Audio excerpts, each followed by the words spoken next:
2000. 2000? Yeah. Where was it? How did it happen? At a sports bar off of I-10, and she hated me. There you go. So what did you do to change that opinion? Nothing. She still hates me. Did he tell you the exact night that we first met? He says he thinks it was off I-10 and there was a sports bar. It was off of I-10. It was at I-10 in Derry Ashford. And In order to get her to go out with you, what did you do? Really don't know. I have no clue. some friends of ours, Heather, Hillary, and Heidi, they all used to work for Daniel, and they called us, and they called me up and said, hey, we're going to have a couple of drinks, and that's where I met him. He was actually coming from playing softball. We left there and went to a dance club. That was the very first time I ever met him. She still hates me. I did. I loathed him because he was a big baller. I always had he was throwing cash around. I'll take that tray of shots. And I'm like, who are you? You know? So, no, I was not in love with him that night. And so my friends were like, no, he really wants to take you out. He had another girlfriend at the time and was living with her. And I was totally against men. And I was living with my mom, and I was signing a contract to move to Florida to manage a restaurant there. And it was my 30th birthday and my going away party all at once. So they threw me a party and invited Daniel, Heather, Hillary, and Heidi. I keep mentioning them because it's all their fault. And they're here, by the way. And so they brought him to my party, him and Anthony, and I didn't understand why they brought him. And he said, oh, after the party was over, we all had a good time. He said, oh, I think I need to follow you home. Okay, so he followed me home. And seriously, we stayed up all night talking, and the next week I moved. So I thought the story was going, and the next week I decided not to move. Nope, and the next week I moved. He asked me, he said, are you going to sign that contract to move to Florida? And I said, yes, I am. At what point did Daniel begin to warm you over? Was it that night, or was it a period of time? Daniel thinks he just wore you down. Nope. It was actually that night, but he still had a girlfriend, and I was on track with my career. And I decided if he really wanted to date me, then he would fix his life, and then he would come out to Florida and visit, and we would start from there. Thank you. You want me to stand around so I can listen? Yeah, you can hear my version of the story if you want, because I tell the truth. Because it's not going to match mine. I know.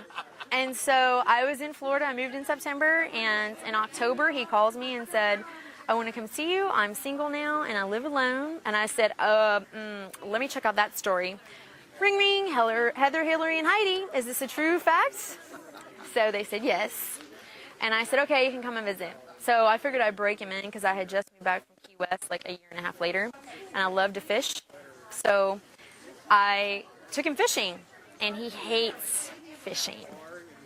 So he flew in, I picked him up, we went down to Key West, we fished, and he was just like, I hate this. And the guy that I was fishing with was a good friend. He said, if he makes it through this round of fishing with us, then he's probably a keeper. So he made it through the round. I came back Christmas, and we had spent Christmas together. And then I found out through my friends that I don't think that he was really ready to settle down again. So I was still in Miami, having fun, living life. And I just said, okay, listen, I'm not into a long-distance relationship. It's over. So for 6 months, we didn't talk, see each other, anything. And in June of 2000, he calls me up and said, hey, I'm coming to Miami. Do you want to pick me up and we'll go party on South Beach? I'm like, I'm all about it. So I picked him up, and that was it. I mean, from that night forward, you know, we went out, partied. A month later, after that was in June, a month later, he calls me up and said, what are you doing next month? Do you want to Cozumel with me? I said, sure, I'll go. And we went to Cozumel. He asked me to move back and see if we could make a relationship work. So that's how it all started.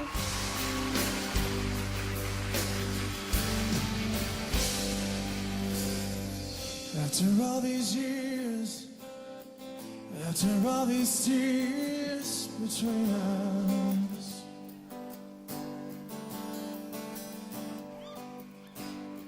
still I couldn't find someone half as right as you.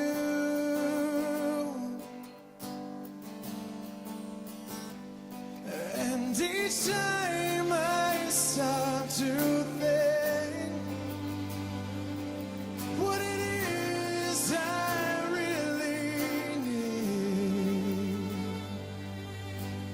then I must conclude all I really need is you.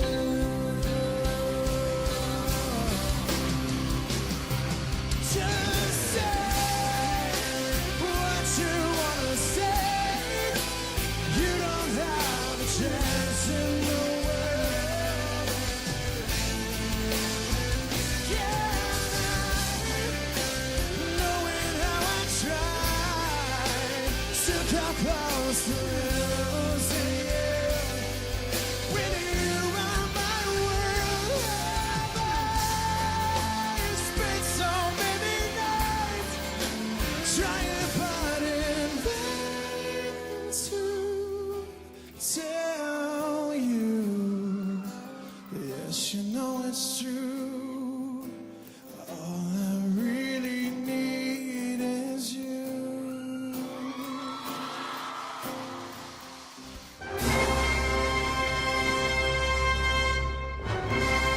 Well, the first time he brought Sherry home, I had met, JJ had just got married a little bit before, and he had brought to JJ's wedding a girl that was something else.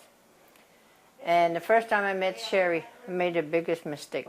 Like I said, at first, I was a little afraid of him because he was very overpowering, and I was afraid that he would take away from her. You know, she has her own personality, so I was afraid that her personality would go away and be his personality, but it hasn't done that at all. He's helped her in so many ways, and I really love him for that. And he comes to the ranch, you know where the ranch is and everything, comes to the ranch and he presents, we had a Thanksgiving dinner, I believe, and he comes in and he presents Sherry, you know. And what does people do? Big mistake, call her somebody else. Call her a name of this girl that doesn't really go for. And for some reason, many times, then Danielle finally had a little accident with a knife. He later on here and over there, and he cut his whole finger. He was trying to separate hamburger patties and took the knife and cut the finger off and cut this finger off. And here we are in emergency and stuff like that. And then what do I do again? Call her the wrong name again. So she finally told me, she said, Marie, I'm going to have to buy you a name tag. Thanks the Lord that she was very good natured. You know, we get to the point where sometimes you call people the wrong name and all, and I'm bad for that. So and I had a very good impression. I really liked her from the first time I met her, because I thought she was very sociable. She mingled with the rest of the family, the Barrera family and all. And I told Danielle, I said, don't lose this one. This is the one. They're a perfect pair. I love Daniel's family. They seem to work together tremendously, and I just respect the two of them because they've done so much for each other.